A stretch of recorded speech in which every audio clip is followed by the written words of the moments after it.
তো যেহেতু আগামী জুন মাসের শেষ সপ্তাহে পরীক্ষা, আমি এইচএসসি 25দেরকে টার্গেট করে ইকোনমিক্স প্রথম পত্র এবং দ্বিতীয় পত্র শর্ট সিলেবাসের যে 12টি অধ্যায় আছে, এই 12টি অধ্যায়ের আমি সাজেশন দেবো, পার্ট পার্ট করে সাজেশন দেবো, অর্থাৎ অধ্যায় ধরে ধরে সাজেশন দেবো। যেহেতু আজকে হচ্ছে পার্ট 1 এবং আজকে আমি সাজেশন দেব অর্থনীতি প্রথম পত্র প্রথম অধ্যায়, অর্থাৎ মৌলিক অর্থনৈতিক সমস্যা। কে বললাম?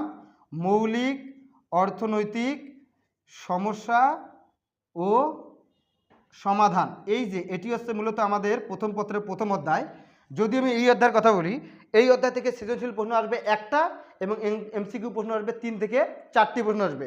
তো এখান থেকে সৃজনশীল প্রশ্ন কোনটা হবে, কোন ক্যাটাগরিতে তারা প্রশ্ন করবে এবং উত্তর আমরা কিভাবে দেব, এইভাবে আমরা শুধু প্রশ্নই যে দেবো তেমনটা না, আমরা সাজেশন দেব এবং সাজেশনগুলোর সুন্দর সুন্দর সলভ দেওয়ার ট্রাই করব। তো প্রথমে যদি বলি মৌলিক অর্থনৈতিক সমস্যা ও সমাধান, এখান থেকে যে 3টা কিংবা 4টা কিংবা 5টা যে এমসিকিউগুলো আসবে, কোথায় থেকে এমসিকিউগুলো আসবে এগুলো যদি আমি এখন বলে দিই, মুখে বলে দেবো, এগুলো আসলে লেখার মতন কোনো পরিবেশ নাই বা এগুলো এমসিকিউ লিখে লিখে পড়ার মতন অত সময় নেই, যেহেতু সামনে পরীক্ষা। তো প্রথমে আমাদেরকে এখানে জানতে হবে অর্থনীতি কাকে বলে, অর্থনীতির উৎপত্তিগত ইতিহাস, ইকোনমির শব্দটি কোন ভাষার শব্দ, অর্থনীতির জনককে, আধুনিক অর্থনীতির জনককে, অভাব কি, অসীম অভাব কি, দুষ্প্রাপ্য কি, সীমিত সম্পদ কি, সুযোগ ব্যয় কি। তারপর এখানে আমাদেরকে জানতে হবে কি উৎপাদন করব, কিভাবে উৎপাদন করব, কার জন্য উৎপাদন করব, পল স্যামুয়েলসনের মতে মৌলিক অর্থনৈতিক সমস্যা যে 3টা, এগুলো জানতে হবে, কোন রেখার মাধ্যমে দেখানো হয় সেগুলো জানতে হবে। এখানে আমাদেরকে জানতে হবে অর্থনীতির জনককে, আধুনিক অর্থনীতির জনককে, এবং এখানে সবচেয়ে গুরুত্বপূর্ণ হচ্ছে ক নম্বর এই প্রশ্নটি প্রায় আসে, সেটি হচ্ছে এল রবিন্সের অর্থনীতির সংজ্ঞাটি দাও। অবশ্যই এল রবিন্সের অর্থনীতির সংজ্ঞাটি তোমরা মুখস্থ করে নিবা। তারপর এখানে আমাদেরকে জানতে হবে যে অর্থ ব্যবস্থা, আমরা জানি অর্থ ব্যবস্থা 4 প্রকার, ধনতান্ত্রিক অর্থব্যবস্থা এর বৈশিষ্ট্য, সমাজতান্ত্রিক অর্থব্যবস্থা এর বৈশিষ্ট্য, মিশ্র অর্থব্যবস্থা তার বৈশিষ্ট্য এবং ইসলামী অর্থব্যবস্থা কি তার বৈশিষ্ট্য। এগুলো সুন্দর করে পড়তে হবে।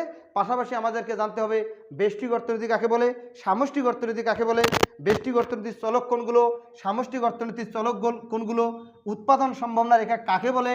তারপরে আমাদেরকে এখানে জানতে হবে যে সম উৎপাদন রেখা কাকে বলে, কোন রেখার আকৃতি কেমন হয়, কোথায় সম্পদের পূর্ণ নিয়োগ হয়, কোথায় সম্পদের বেকারত্ব দেখা দেয়, আবার কোথায় আমরা উৎপাদন করতে পারবো না। এগুলো তোমরা যদি ভালো করে দেখতে পারো A to Z খুঁটে খুঁটে পড়তে হবে, কেননা এমসিকিউর জন্য স্পেসিফিকভাবে কোনো সাজেশন দেওয়া আসলে বুদ্ধিমানের কাজ হবে না। যে বেশি বই প্র্যাকটিস করবে সেই বেশি পড়বে। তবে সিকিউর জন্য এই যে আমি তো বললাম এটা হচ্ছে প্রথম পত্র, কি বললাম? প্রথম পত্র প্রথম অধ্যায়, অর্থাৎ হচ্ছে মৌলিক অর্থনৈতিক সমস্যা ও এর সমাধান। এখান থেকে সিকিউ প্রশ্ন আসবে একটার বেশি এখান থেকে সিকিউ প্রশ্ন আসবে না। তাহলে কোথা থেকে সিকিউ প্রশ্নটা আসবে? সিকিউ প্রশ্নের জন্য কি আমরা এই যে 20-25 যে পৃষ্ঠা আছে সবগুলো কি পড়বো? না, সিকিউ জাস্ট এখানে 2টা পয়েন্ট আছে। আমি যদি 2টা পয়েন্টের কথা বলি, আমার সাজেশন তৈরি করা হয়েছে, সেই সাজেশনও এই 2টা পয়েন্ট দেওয়া আছে। যাদের সাজেশনটি দরকার হবে আমাকে বললেই আমি তাকে দিয়ে দেবো। সাজেশনটা খুবই শর্ট, মাত্র 6 পৃষ্ঠা একটা সাজেশন। তো সিকিউ প্রথমে এখান থেকে একটা সিকিউ আসবে যে উৎপাদন সম্ভাবনা রেখা, কি রেখা? উৎপাদন সম্ভাবনা রেখা। এখান থেকে একটা সিকিউ প্রশ্ন আসার সম্ভাবনা আমি বলতেছি 90%। এবং আরেকটা যদি এখান থেকে যদি সিকিউ না আসে, তাহলে আরেকটা জায়গা থেকে সিকিউ আসার সম্ভাবনা রয়েছে, সেটি হচ্ছে অর্থ ব্যবস্থা। এবং এখান থেকে সিকিউ আসার সম্ভাবনা হচ্ছে 80%। হয় উৎপাদন সম্ভাবনা রেখা থেকে সিকিউ আসবে অথবা আসবে অর্থ ব্যবস্থা। এই দুটো টপিক যদি ভালো করে পড়তে পারো তাহলে এর বাইরে আর কোনো প্রশ্ন আসবে না, কোনো প্রশ্ন আসবে না। এবং এখান থেকে যে প্রশ্নগুলো হয়, প্রশ্নগুলো অনেক ইজি হয়। উৎপাদন সম্ভাবনা রেখা থেকে যে প্রশ্নটি আসবে এই রকম একটা ছক দেওয়া থাকবে, তারপরে 2টা দ্রব্য দেওয়া থাকতে পারে, একটি হচ্ছে এক্স দ্রব্য আর একটি হচ্ছে ওয়াই দ্রব্য। এখানে বিভিন্ন ধরনের সংমিশ্রণ দেওয়া থাকবে, যেমন এটা দেওয়া আছে 0, 50, 100, 140, 150, আবার এখানে দেওয়া আছে 150, 140, 150 এবং 0। এখানে দ্রব্যের একক অথবা এখানে দেওয়া থাকবে সংমিশ্রণ দেওয়া থাকবে ABCDE। এইরকম করে দিয়ে তারা বলবে যে উদ্দীপক থেকে PPC রেখা অঙ্কন করো। তাহলে এখান থেকে গ নম্বর একটা প্রশ্ন কি বলতে পারে? উদ্দীপক থেকে PPC রেখা, প্রোডাকশন পসিবিলিটি কার্ভ অথবা উৎপাদন সম্ভাবনা রেখা অঙ্কন করো। তাহলে আশা করা যায় তোমরা যারা পরীক্ষা দিবে SSC 25 সালে উৎপাদন সম্ভাবনা রেখা অঙ্কন সবাই পারো, কারণ এই উৎপাদন সম্ভাবনা রেখা অঙ্কন এখনও যে পারে না সে পরীক্ষা পাশ করতে পারবে না, তার আসলে এখানে অঙ্কন করে দেখা দেওয়ার মতন দরকার নাই, সে এমনি ফেল করুক। ঘ নম্বরে প্রশ্ন আসতে পারে এক্স ও ওয়াই দ্রব্যের উৎপাদন, এটি হচ্ছে এক্স দ্রব্য, এটি হচ্ছে ওয়াই দ্রব্য। এক্স ও ওয়াই দ্রব্যের উৎপাদন একই সাথে যে 50 একক 140 একক উৎপাদন সম্ভব কিনা, অথবা আবার আসতে পারে এক্স ও ওয়াই দ্রব্যের উৎপাদন একই সাথে 140 একক এবং 50 একক সম্ভব কিনা। এই জন্য মূলত আমাদেরকে আরেকটা চিত্র আট করতে হবে, যেই চিত্রটি হচ্ছে আমি তোমাদেরকে দেখাই দিচ্ছি এবং প্রশ্নের সলভগুলো একটু দেখে ট্রাই করব। তাহলে প্রথমে আমাদেরকে এইভাবে লিখতে হবে, এটা হচ্ছে মূলবিন্দু, এটা হচ্ছে এক্স অক্ষ, এটি হচ্ছে ওয়াই অক্ষ।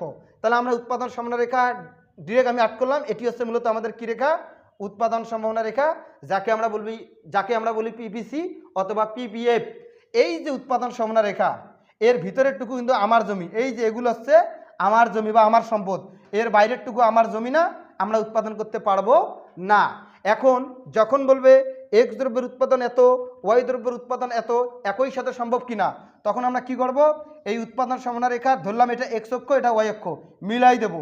দেখা গেল যে আমি একটা মিলাই দিলাম যে এক্স দ্রব্যের উৎপাদন ধরলাম এটা 50, এটা ধরলাম 100, কথার কথা। তো মিল করার পর দেখলাম তাদের মিলিত বিন্দু হচ্ছে এইটা, যেটা ধরলাম জি বিন্দু, এটা অবশ্যই আমাদের উৎপাদন সম্ভাবনা রেখার বাহিরে। এইভাবে মিলাই দেওয়ার পর যদি আমরা দেখি রেখাটা উৎপাদন সম্ভাবনা রেখার বাহিরে, তাহলে সেখানে উৎপাদন করা যাবে না। কেন যাবে না? আমাদের সম্পদ সীমিত, এই সম্পদ সীমিতর কারণে আমরা পিপিসি রেখার বাহিরে কোনো কিছু উৎপাদন করতে পারবো না, এবং এটি হচ্ছে আমাদের অর্জনযোগ্য অঞ্চল।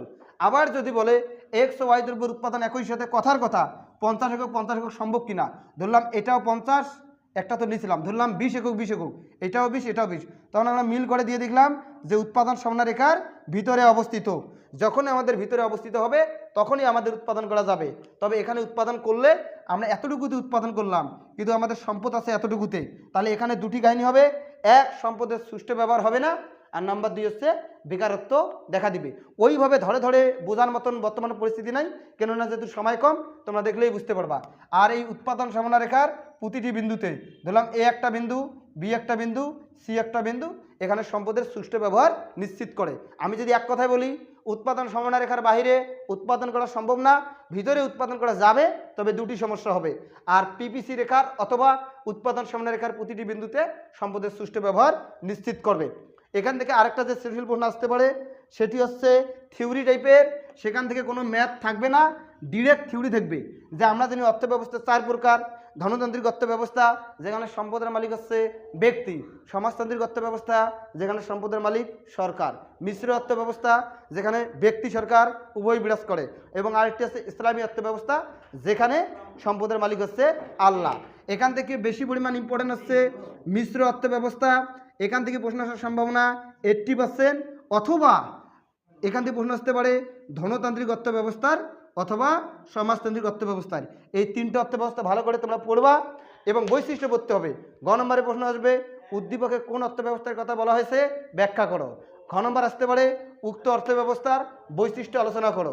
অথবা উদ্দীপক দুটো থাকবে, উদ্দীপক 1, উদ্দীপক 2। উদ্দীপকে 1-এ আছে সমাজতান্ত্রিক অর্থব্যবস্থা, উদ্দীপকে 2-এ আছে ধনতান্ত্রিক অর্থব্যবস্থা।